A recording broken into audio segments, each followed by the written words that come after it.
सामने आया रजत और तेजस्विनी का सच, जिसके बाद नील दिलवाने वाला है तेजस्विनी और रजत को इंसाफ।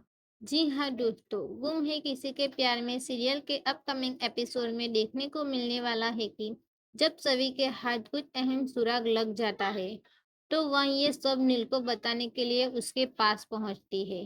सभी जानती है कि हो सकता है इस पूरे हादसे के पीछे तेजस्विनी के किसी दुश्मन का हाथ हो।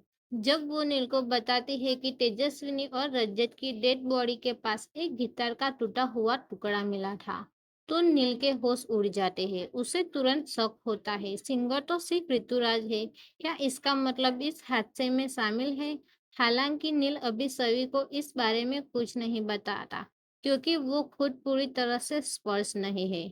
नील ठान लेता है कि वो ऋतुराज का पीछा करेगा और पता लगाएगा कि सच में कहानी क्या है। इसके बाद जब नील ऋतुराज के कमरे में पहुंचता है, तो वह उससे सीधे सवाल पूछता है। तभी ऋतुराज के पसीने छूटने लगते हैं, उसकी घबराहट साफ दिखाई देती है और वह नील के सवालों का ढंग से जवाब नहीं दे पाता। तभी वहां सवी की एंट्री हो जाती है। सवी जब देखती है कि ऋतुराज पूरी तरह से घबराया हुआ है, तो उसे समझ आ जाता है कि ऋतुराज को जरूर कुछ पता है। सभी उसे अकेले पूछताछ के लिए ले जाती है, जहां नील भी उसके साथ होता है।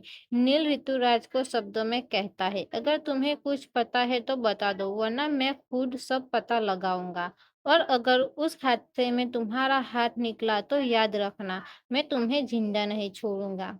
इतना सुनते ही ऋतुराज कांपने लगता है और फिर एक बहुत बड़ा सच सामने लाता है।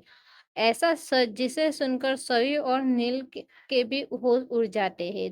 ऋतुराज बताता है, मैं तेजस्विनी के पीछे गया था, लेकिन जब तक मैं वहां पहुंचा, कुछ गुंडे तेजस्विनी और रज्जत पे हमला कर चुके थे। मैं डर के मारे वहां छुप गया। जब मैंने बाहर जाकर देखा, तब तक बहुत देर हो चुकी थी। दोनों अब इस दुनिया में नहीं रहे और इसी बीच मेरा गिटार का टुकड़ा वहां गिर गया।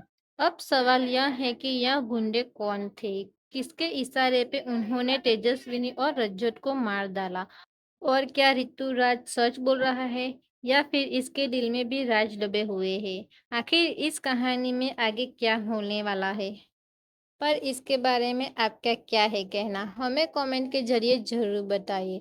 और ऐसे ही लेटेस्ट वीडियो देखने के लिए हमारे चैनल को सब्सक्राइब करें।